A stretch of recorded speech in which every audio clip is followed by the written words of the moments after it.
সৈয়দপুর বিমানবন্দরে এবং সেখানে আইনশৃঙ্খলা বাহিনী তাকে একটা সাজানো নাটক করেছেন।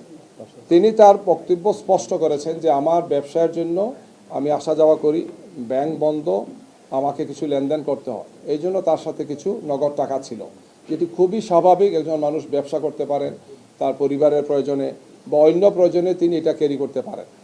এয়ারপোর্টের মতো একটা রেস্ট্রিক্টেড এরিয়াতে যেখানে খুবই লিমিটেড মানুষের চলাফেরা, সেখানে একটা নাটক সাজানো হয়েছে যে তিনি এই টাকা নিয়ে যাচ্ছেন এবং এটা বিভিন্ন অর্থ করার জন্য বিভিন্ন ধরনের বলা হচ্ছে নিউজ করা হচ্ছে।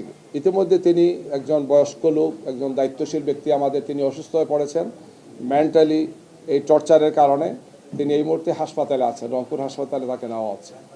আমরা খুবই দৃঢ়তার সাথে বলতে চাই, বাংলাদেশ জামাত ইসলামী তার নীতি নির্ধারণ, তার কর্মপন্থা, তার কর্মসূচি এবং তার সাংগঠনিক কার্যক্রম পরিচালনা সবসময় স্বচ্ছতা এবং জবাবদিহিতার সাথে আমরা ভূমিকা পালন করে থাকি।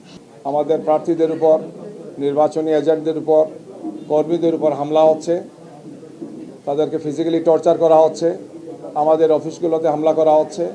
একদল সন্ত্রাসী মনে হচ্ছে যে ভোটের এই পরিবেশকে নষ্ট করার জন্যে, শান্তিপূর্ণ সুন্দর পরিবেশকে নষ্ট করে একটি অস্থিতিশীল অবস্থা তৈরি করা এবং জনগণকে সুন্দর শান্তিপূর্ণভাবে যাতে তারা ভোট কেন্দ্রে আসতে না পারেন, এই ধরনের একের পর এক ঘটনা তারা ঘটাচ্ছেন গিয়ে। গতকালকে রাত্রে ঢাকা 15 নম্বর আসনে এই ধরনের কয়েকটি ঘটনা ঘটেছে। আমাদের অফিসে হামলা হয়েছে, যে আসনে আমাদের সম্মানিত আমিরে জামাত ডাক্তার শফিকুর রহমান সাহেব সেখানে প্রতিদ্বন্দ্বিতা করছেন, সেখানে অফিস হামলা হয়েছে, ভাঙচুর হয়েছে, আগুন ধরিয়ে দেওয়া হয়েছে। এই আসনে আগেও ঘটনা ঘটেছে, প্রতিদিনই কিছু না কিছু একটা ঘটছে।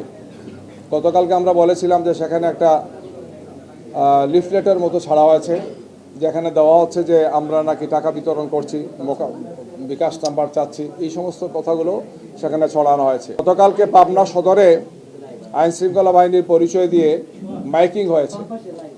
কিছু লোকের নাম উল্লেখ করেছেন যে এই সমস্ত লোকজনকে যদি আপনারা পান জনগণ, তাহলে তাদেরকে ধরে গ্রেফতার করে আইনশৃঙ্খলা বাহিনীর হাতে তুলে দেবেন। একটা ঘৃণ্য এবং হীন প্রয়াস আমরা লক্ষ্য করছি গিয়ে, যেখানে সুন্দর শান্তিপূর্ণ পরিবেশ রক্ষা করা প্রশাসনের দায়িত্ব, নির্বাচন কমিশনের দায়িত্ব, সেখানে এই ধরনের ঘটনাগুলো ঘটছে গিয়ে। যাদের ব্যাপারে বলা হয়েছে তাদের কোনো মামলা নাই, ফেসিবাদের সময় তারা বিভিন্ন সময় গ্রেফতার হয়েছেন, মামলা হয়েছে, সব মামলা তারা জামিন পেয়েছেন, মামলা প্রত্যাহার হয়েছে। তারা জামাত ইসলামীর সাথে সম্পর্কযুক্ত সবাই এবং জামাতের নেতা বা কর্মী পর্যায়ে তারা আছেন, নির্বাচনী কার্যক্রমে তারা ভূমিকা রাখছেন এবং আগামীকালকের নির্বাচনে তারা অনেকেই এজেন্টের দায়িত্ব পালন করবেন। অর্থাৎ এদেরকে মাঠ থেকে সরিয়ে দেওয়ার একটা হীন প্রয়াস আমরা দেখতে পাচ্ছি। আইনশৃঙ্খলা বাহিনীর নামে কারা করছেন আমরা বলেছি তদন্ত করে, রিটার্নিং অফিসার, পুলিশের কর্মকর্তা যারা আছেন, অন্য যারা আইনশৃঙ্খলা বাহিনী যারা আছেন, তারা যাতে এই সমস্ত বিষয়ে পদক্ষেপ গ্রহণ করেন।